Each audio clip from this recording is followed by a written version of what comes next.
기도드리고 말씀 나누겠습니다.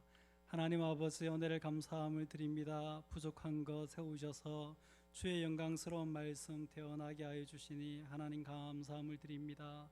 종을 사용하여 주셔서 말씀의 뜻과 말씀의 영광과 능력을 나타낼 수 있도록 도와주시옵기를 원합니다. 종의 모든 부족하고 어리석은 것들 십자가에 감추어 주시고 주의 말씀만 온전히 드러낼 수 있도록 도와주시옵소서. 하나님 말씀 받는 우리 모두가 이 말씀 앞에 참 믿음으로 반응하게 하여 주셔서 말씀이 우리 속에 역사를 일으키며 열매를 맺는 말씀의 좋은 밭들 다 되어서 하나님을 기쁘시게 하고 영광을 하나님께 돌리는 저희들 되게 하여 주옵소서. 감사드리고 예수님의 이름으로 기도드립니다. 아멘. 오늘 마가복음 12장 35절에서 37절 말씀을 읽었습니다. 제가 마가복음 공부하는 가운데 이게 차례가 되다 보니까 이 본문을 골랐는데 설교를 준비하면서 이해도 쉽고 해석도 쉬운데 참 적용이 어렵다, 그렇게 생각이 들었습니다. 고민한 끝에 여러분과 말씀 나누는데 여러분에게도 귀한 은혜가 있기를 바랍니다. 우리가 성경 말씀을 읽는 중요한 이유 중에 하나는 하나님이 어떤 분이신지, 예수님이 어떤 분이신지 배우기 위함입니다. 특별히 우리가 이 마가복음 같이 사복음서를 읽을 때는 항상 예수님이 어떤 분이신지를 놓치지 않고 우리가 꼭 보아야 할 것 같습니다. 오늘 본문에서 예수님에 대해서 한 4가지 정도 이렇게 배우면서 우리의 삶에 적용할 수 있었으면 좋겠습니다. 오늘 이 본문을 읽는 사람이라면 제일 먼저 발견하게 되어지는 예수님의 모습은 탁월한 성경 교사이신 예수님에 대해서 우리가 배우게 되어집니다. 오늘 우리가 읽었던 이 본문 바로 앞에 있는 말씀에 보면 예수님께서 한 서기관에게 말씀 가운데 가장 큰 계명이 무엇인지 대답하시는 장면이 나오는데, 그 일로 인하여서 더 이상 예수님에게 묻는 사람이 없게 되는, 감히 예수님에게 묻는 사람이 없게 되는 그런 모습을 볼 수 있습니다. 그리고 오늘 이 본문에도 예수님께서 성전에서 가르치시는데 사람들이 그 예수님의 가르치심을 듣고 즐겁게 예수님의 가르침을 듣고 있는 모습을 보게 되어집니다. 사랑하는 성도 여러분, 예수님께서 이렇게 탁월하게 하나님에 대해서, 하나님 나라의 진리에 대해서 우리에게 가르쳐 주시는 교사인 것을 믿으시기를 바랍니다. 예수님을 저와 여러분의 인생의 이 교사로, 진리의 교사로 모시고 그분의 가르침을 받고 그분의 가르침을 즐겁게 받고 따라갈 수 있는 저와 여러분 될 수 있기를 바랍니다. 요한복음에 보면 사도 요한은 예수님을 가리켜서 태초부터 계셨던 말씀이고 천지를 지으셨던 말씀인 것을 이야기하면서 이 말씀이신 예수 그리스도 속에 우리들에게 이 빛이 있고 생명이 있는 것을 이야기하면서 그분을 우리가 영접할 때에 하나님의 자녀가 되어지는 놀라운 역사가 우리 가운데 일어나게 된다 하고 그렇게 말씀해 주고 있습니다. 여러분, 말씀이신 예수님, 이 예수님을 우리 속에 영접함으로 말미암아서 하나님의 자녀가 되는 그런 권세를 가지고 살아갈 수 있기를 바랍니다. 계속해서 사도 요한은 요한복음 1장에서 말씀이 육신이 되어 우리 가운데 거하심에 우리가 그의 영광을 보니 아버지의 독생자의 영광이요 은혜와 진리가 충만하더라, 그렇게 고백하면서 우리가 다 그의 충만한 것에서 받으니 은혜 위에 은혜다, 그렇게 말하고 있는 것을 보게 되어집니다. 말씀 그 자체이신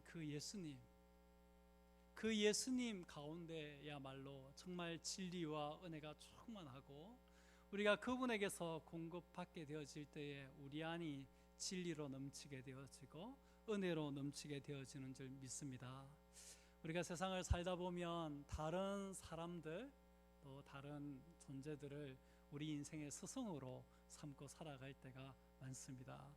요즘 현대인들에게는 아마 성경보다도 예수님보다도 아마 TV가 더 영향력이 있거나 아니면 과학이 말하는 것이 더 영향력이 있는지 모르겠습니다.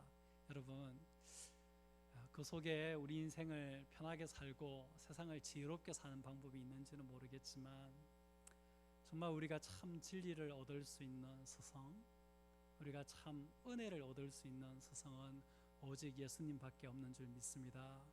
그 예수님만 여러분 인생의 스승으로 삼으시고 여러분 영혼의 참된 교사로 삼으시고 그의 말씀을 영접하고 그의 말씀에 순종하고 그의 말씀을 따라 살 수 있는 귀한 성도님들 다 되시기를 예수님의 이름으로 축복드립니다. 두 번째, 우리가 이 본문에서 발견하게 되어지는 예수님의 모습은 다윗의 자손인 예수님의 모습이지요. 서기관들이 여기 예수님이 말하는 것처럼 예수님을 그리스도를 다윗의 자손이라고 그렇게 가르쳤습니다. 이 서기관들은 구약 성경을 이렇게 필사하는 사람들이었고 성경을 필사하다 보니까 성경의 전문가들이 되어서 나중에는 성경을 가르치는 사람이 되었던 사람들입니다. 근데 이 서기관들, 성경에 대해서 아주 정통한 이 사람들이 구약 성경을 예언하고 구약 성경에 기록되어져 있는 메시아에 대한 예언, 그리스도에 대한 예언을 연구한 끝에 메시아 그리스도는 바로 다윗의 자손으로 올 것을 그들이 알았던 것입니다. 그래서 그들은 이 다윗의 자손으로 오실 메시아 그리스도를 기대하고 살았고 그렇게 백성들에게 가르쳤습니다. 신약 성경 가운데 마태복음에서 마태도 예수님께서 바로 다윗의 자손인 것을 밝히면서 예수 그리스도가 다윗의 자손으로 오시기로 약속되어져 있는 메시아 그리스도인 것을 밝히면서 그의 복음을 시작하고 있는 것을 보게 됩니다. 마태복음 1장 1절에 아브라함과 다윗의 자손 예수 그리스도의 계보라. 1장 17절 그런즉 모든 대수가 아브라함부터 다윗까지 14되어 다윗부터 바벨론으로 사로잡혀 갈 때까지 14되어 바벨론으로 사로잡혀 간 후부터 그리스도까지 14대더라. 마태는 그의 복음서를 특별히 유대인들을 향해서 썼기 때문에 유대인들에게 예수님께서 구약 성경에 예언했던 그 메시아, 그 그리스도인 것을 증명하기 위해서 그의 복음서 서론에서 이 첫 장에서 예수님의 족보를 밝히면서 예수님이 바로 다윗의 자손으로 오신 분이다라고 그렇게 증거하고 있는 것을 보게 되어집니다. 서기관들이 잘 이해하고 있는 것처럼 예수님께서는 구약 성경이 예언했던 그 메시아 그리스도인 것을 우리가 그가 다윗의 자손인 것을 통해서 알 수 있게 되어집니다. 그런데 예수님께서는 유대인들이 말하는 이것에 대해서 정면으로 반박하고 계십니다. 오늘 이 본문에서 서기관들이 그리스도를 다윗의 자손으로 가르치는 것에 대해서 예수님께서는 정면으로 반박하여서 말씀하시기를 36절 다윗이 성령에 감동되어 친히 말하되 주께서 내 주께 이르시되 내가 내 원수를 내 발 아래 둘 때까지 내 우편에 앉았으라 하셨도다 하였느니라. 다윗이 그리스도를 주라 하였은즉 어찌 그의 자손이 되겠느냐 하시니. 이 말씀은 예수님께서 메시아 그리스도께서 다윗의 후손, 다윗의 자손으로 오겠다라는 그 예언을 부인하신 것이 아니라 그것 이상이 있는 것을 이야기해 주십니다. 유대인들은 다윗의 후손으로 오는 메시아를 기다렸습니다. 다윗의 왕조 가운데 새로운 왕이 일어나서 다윗의 나라를 회복해 줄 것을 그들은 기대하고 있었습니다. 지금 로마의 지배를 받고 있는 그런 속국의 입장에서 이 로마의 해방에서 벗어나서 다윗의 나라가 회복되어지는 것을 그들은 꿈꾸었습니다. 이스라엘의 많은 역사들 가운데서 그 나라가 주변에 있는 이웃 나라들로부터 괴롭힘을 당했습니다. 그런데 그 다윗 왕 때, 그 솔로몬 왕 때는 그렇지 않았습니다. 가장 전성기를 이루었던 그런 때였죠. 그런 나라로 그들의 나라가 다시 회복되어지기를 원했던 것입니다. 그런데 예수님께서는 다윗이 예수 그리스도를 메시아를 주로 불렀던 것을 이야기하면서 다윗이 꿈꾸었던 나라는 다른 나라였던 것을 이야기하고 있습니다. 무슨 이야기냐면 지금 유대인들은 다윗의 나라를 꿈꾸고 있습니다. 근데 정작 다윗은 다른 나라를 꿈꾸었다는 것이요. 유대인들이 지금 간절히 바라는 것은 다윗의 왕조가 다시 회복되어지고 다윗의 나라가 다시 회복되어지는 것을 꿈꾸었는데 정작 그 왕이었던 그 다윗, 자신의 위대한 나라를 건설했던 다윗의 나라를, 대제국을 건설했던 다윗은 다른 왕을 꿈꾸고 다른 나라를 꿈꾸었던 것을 성경이 우리에게 가르쳐 줍니다. 예수님께서 다윗을 인용하는 가운데 주께서 내 주께 이르시되 내가 내 원수를 내 발 아래 둘 때까지 내 우편에 앉았으라 하였도다. 이 말씀은 시편 110편 말씀의 인용입니다. 시편 110편 말씀에서 이것은 다윗의 시인데 다윗은 어떤 것을 노래하고 있는지 제가 110편을 읽을 때에 다윗이 무슨 나라를 꿈꾸고 어떤 세상을 꿈꾸고 있는지 여러분 한번 들어보시기를 바랍니다. 여호와께서 내 주에게 말씀하시기를 내가 내 원수들로 내 발판이 되게 하기까지 너는 내 오른쪽에 앉아 있으라 하셨도다. 여호와께서 시온에서부터 주의 권능의 귤을 내보내시리니 주의 원수들 중에서 다스리소서. 주의 권능의 날에 주의 백성이 거룩한 옷을 입고 즐거이 헌신하니 새벽 이슬 같은 주의 청년들이 주께 나오는도다. 여호와는 맹세하고 변하지 아니하시리라. 이르시기를 너는 멜기세덱의 서열을 따라 영원한 제사장이라 하셨도다. 주의 오른쪽에 계신 주께서 그의 노하시는 날에 왕들을 쳐서 깨뜨리실 것이라. 문나라를 심판하여 시체로 가득하게 하시고 여러 나라의 머리를 쳐서 깨뜨리시며 길가의 시냇물을 마심으로 그의 머리를 드시리로다. 다윗이 시편 110편에서 그리스도를 자신의 주로 고백하면서 다윗이 꿈꾸고 있는 나라, 꿈꾸고 있는 세상은 어떤 것이냐면 이 자기가 주로 고백하는 이 그리스도, 이 메시아께서 다스리는 세상을 꿈꾸고 있습니다.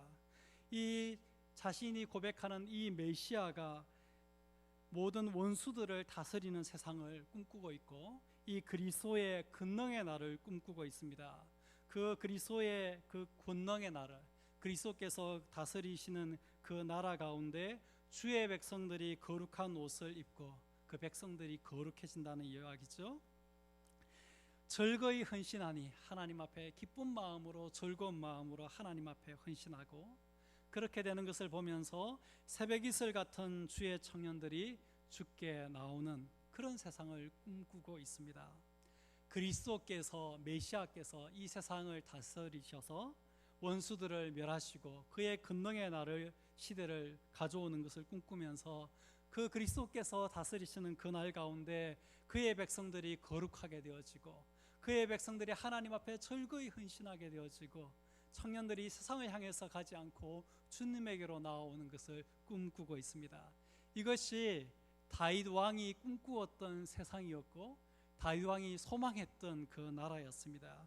그리고 멜기세덱의 반차를 쫓는 멜기세덱의 이 서열을 쫓는 영원한 제사장이신 이 그리스도께서 그들의 제사장이 되셔서 그들을 다스리는 나라를 꿈꾸고 있음을 시편 110편이 보여주고 있습니다.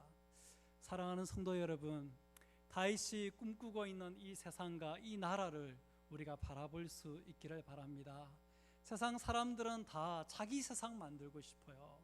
세상 사람들은 다 자기가 마스터가 되고 싶고 자기가 주인이 되고 싶고 자기가 높은 자리를 차지하고 싶고 왕이 되어서 자기 마음대로 하는 그런 세상을 만들어 보고 싶습니다.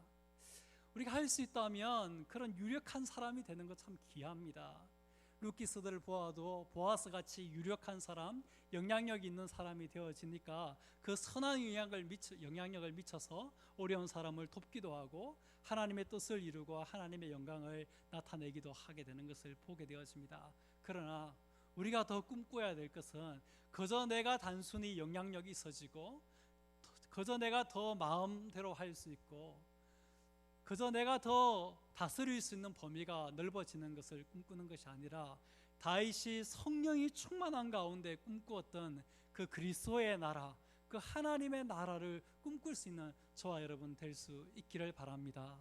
유대인들은 내가 주인이 되는 것을 꿈꾸고 유대인들은 그저 다윗의 나라, 다윗의 시대를 꿈꾸었지만 정작 다윗의 시대의 주인공이었고 다윗의 나라의 왕이었던 다윗은 자기 시대를 꿈꾸고 자기 나라를 꿈꾸는 것이 아니라 그리스도의 나라를 꿈꾸고 그리스도의 시대를 꿈꾸고 있었습니다.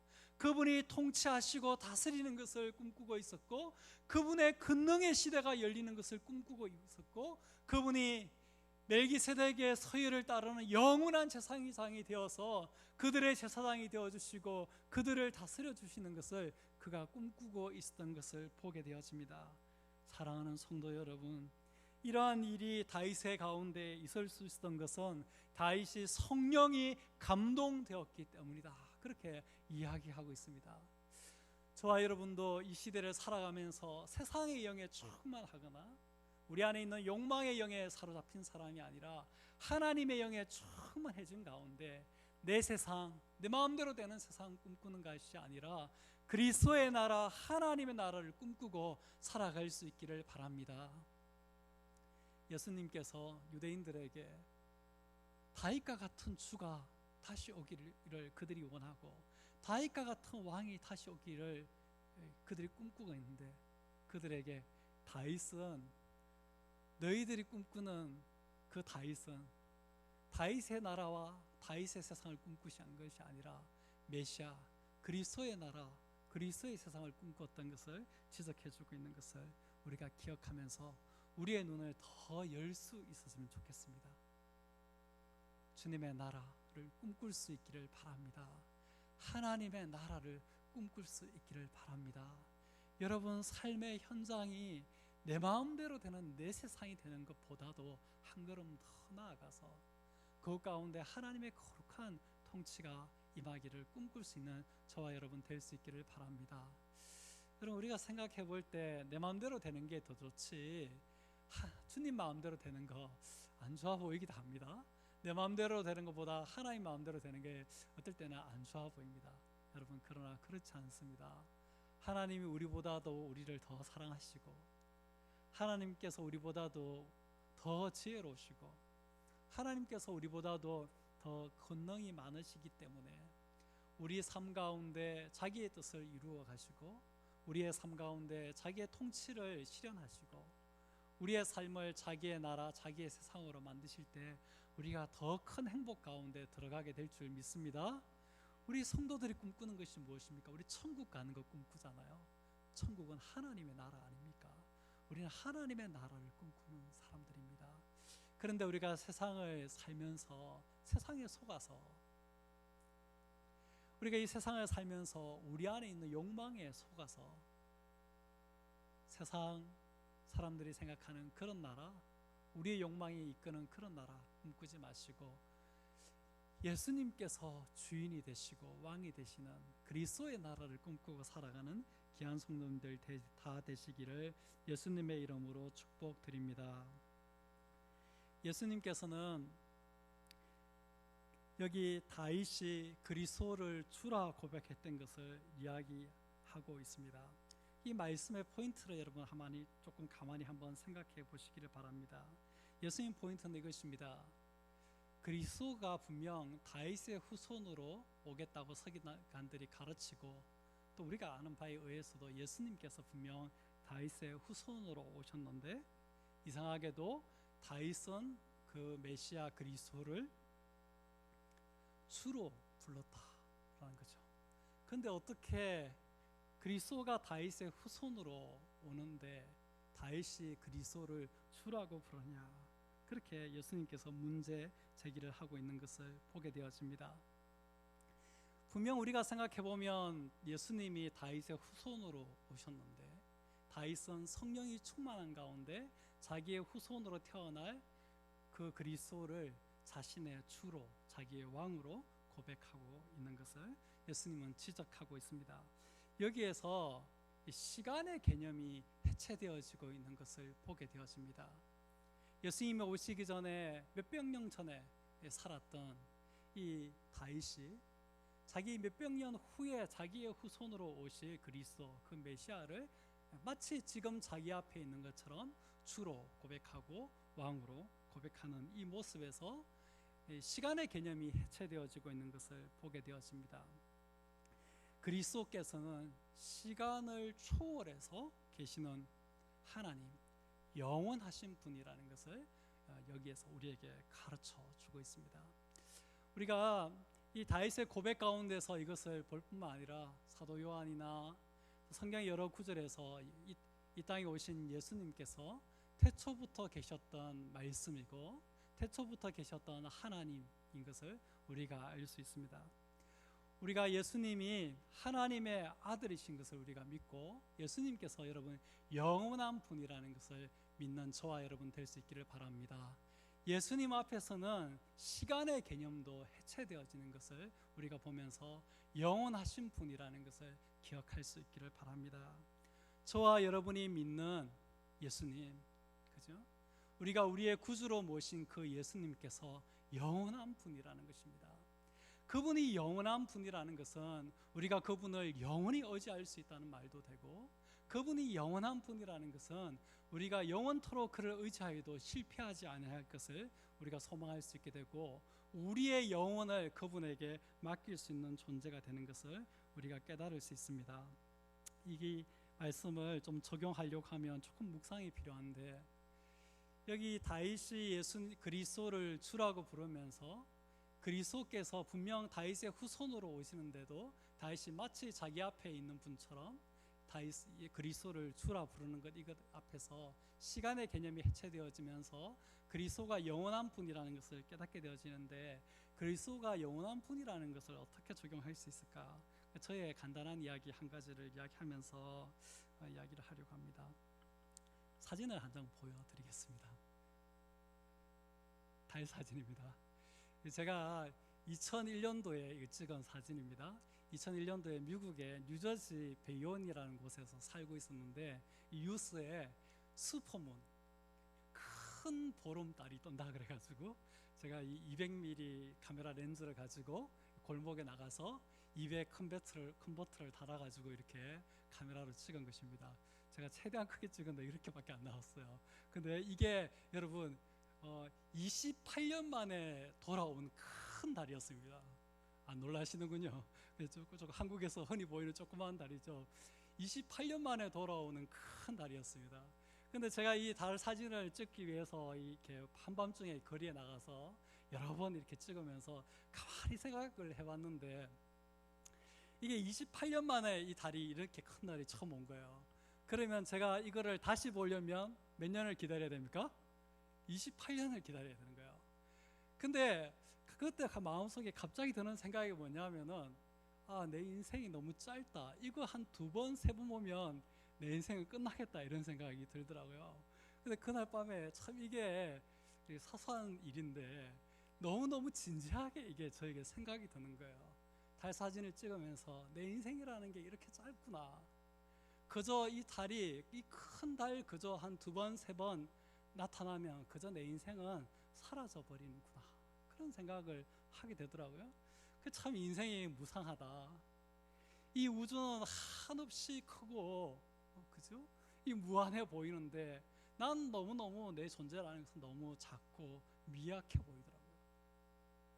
그러면서 인생이 이게 도대체 뭔가, 이렇게 덧없는 건가, 그저 이런 달 3번 보여지면 사라져 버리는 게 내 인생인가 하는 그런 생각이 들어요.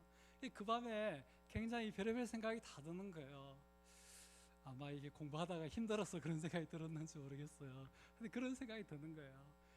이게 또 이제 미국에서 조금 늦게 갔기 때문에 40대였거든요.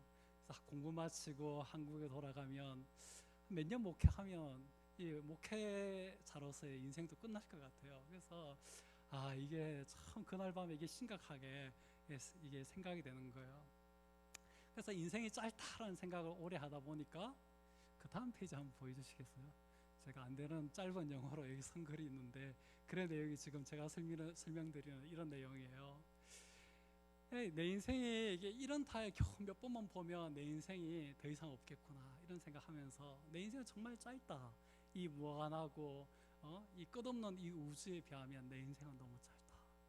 그 다음 드는 생각이 뭐냐면, 어떻게 하면 내 인생이, 이렇게 짧은 내 인생이 의미 없는 것 되지 아니할 수 있을까? 뭔가 의미 있는, 뭔가 가치 있는 그런 인생이 어떻게 될 수 없을까 하는 그런 마음이 들더라고요.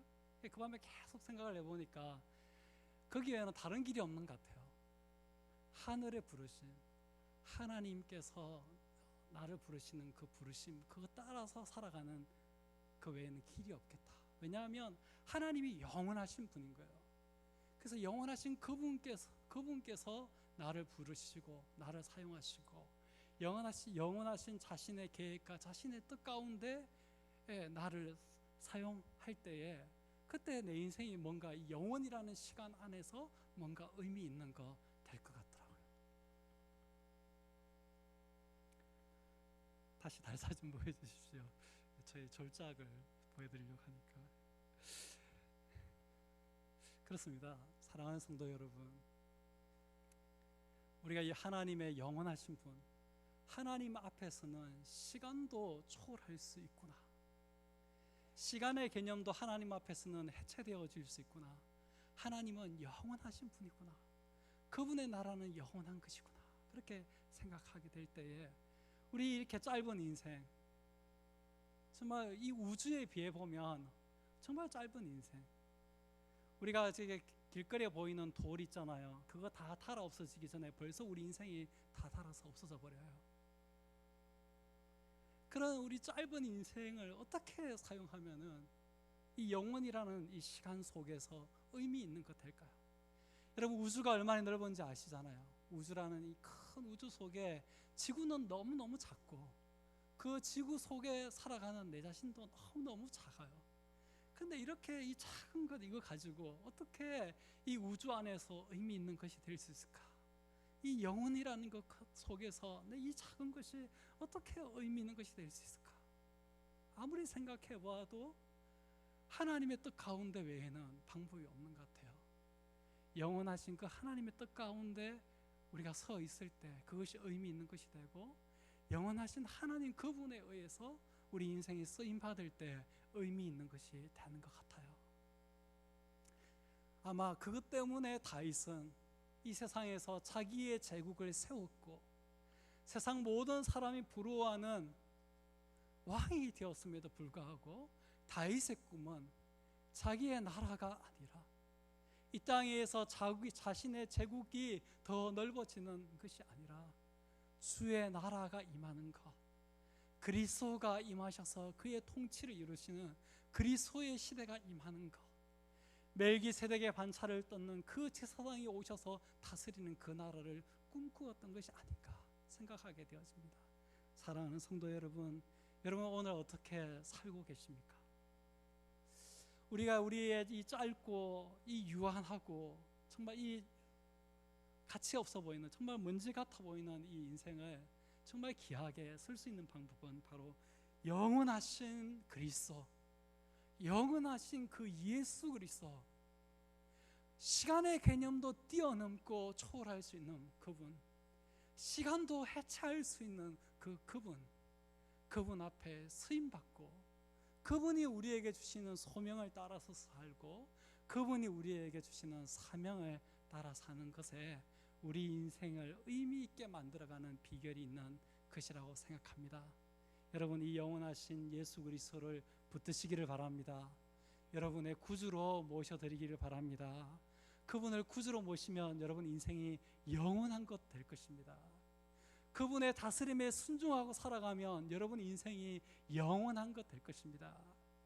그분의 그 부르심과 그분의 사명을 따라서 살면 여러분의 그 짧고 짧은 인생이 하나님 앞에서 참 의미 있고 빛나는 가치 있는 것 되어질 줄 믿습니다. 교회가 성경학교를 하고 있는 주간입니다. 우리가 교회학교가 성경학교를 이렇게 하면서 우리의 자녀들에게 믿음을 이렇게 전수하고 신앙교육하는 거, 여름에 괜한 짓 한다 싶어도요, 이거 참 하나님 앞에서 의미 있는 것입니다. 우리 인생을 정말 가치 있게 사용할 수 있는 길이고요, 정말 우리가 이 땅 위에서 정말 할 수 있는 것 중에 아마 이것만큼 귀한 것 없을 것 같아요. 데살로니가전서 2장이나 이런 구절에 보면 우리가 주 예수 강림하실 때에 우리가 그분 앞에서 자랑할 것, 우리의 기쁨이 될 것, 우리의 면류관이 될 것이 뭐냐 하면서 바로 너희들이 우리가 그리스도의 강림하시는 날에 기쁨이 되고 자랑이 되고 면류관이 될 것이다 하고 바울이 자신이 복음 전에서 영혼 구원했던 그 데살로니가 사람들을 향해서 말하고 있는 것을 보게 되어집니다. 우리가 복음으로 가르치고 복음으로 길러내어서 우리가 만들어낸 바로 그 사람들이 우리가 주님이 강림하실 때에 그분 앞에 설 때에 우리의 자랑이 되고 우리의 기쁨이 되고 우리의 면류관이 되는 것입니다. 바로 그것이 예수님께서 우리에게 주시는 사명과 소명이기 때문에 그것에 순종하는 것은 그렇게 귀하고 아름다운 것이 되는 것입니다. 나가면서 여기 오늘 제가 선 시를 한 구절 읽고 제가 마치려고 합니다. 우리 청년들에게는 한번 읽어준 적이 있는데 교회학교 성경학교를 하시는 교사들에게 드리는 글이라고 생각하고 들어주시기 바랍니다.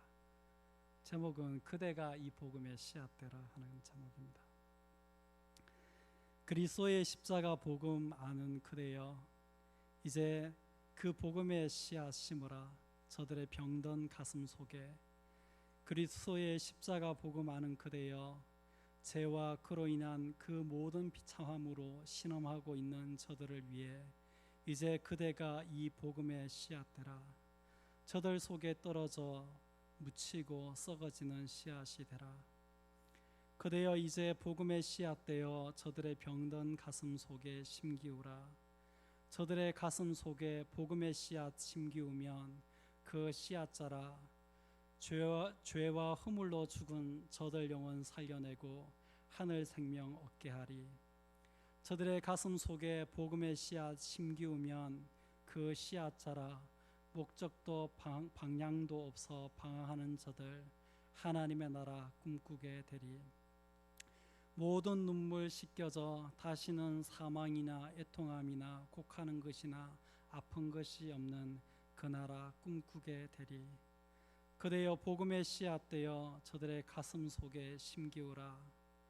그대의 긍휼과 애통의 눈물은 저들 속에 심기운 복음의 씨앗 삭티우는 봄비가 되고, 그대의 관심과 사랑과 돌봄은 저들 속에 삭튼 그 어린 믿음 비추는 따사로운 햇살이 되고, 그대 흘리는 수고와 애씀의 땀방울은 저들의 믿음 살지우는 좋은 그름이 되고, 마치 그대가 저들인 것처럼 그 동일한 답답함과 신음함과 아파함으로 드린 그 기도는 저들의 영혼의 깊은 병 치유하는 양약이 되리. 그대여 복음의 씨앗되어 저들 가슴에 심기우라. 아닙니다. 찬양 먼저 하고 기도하겠습니다. 찬송가 38장입니다.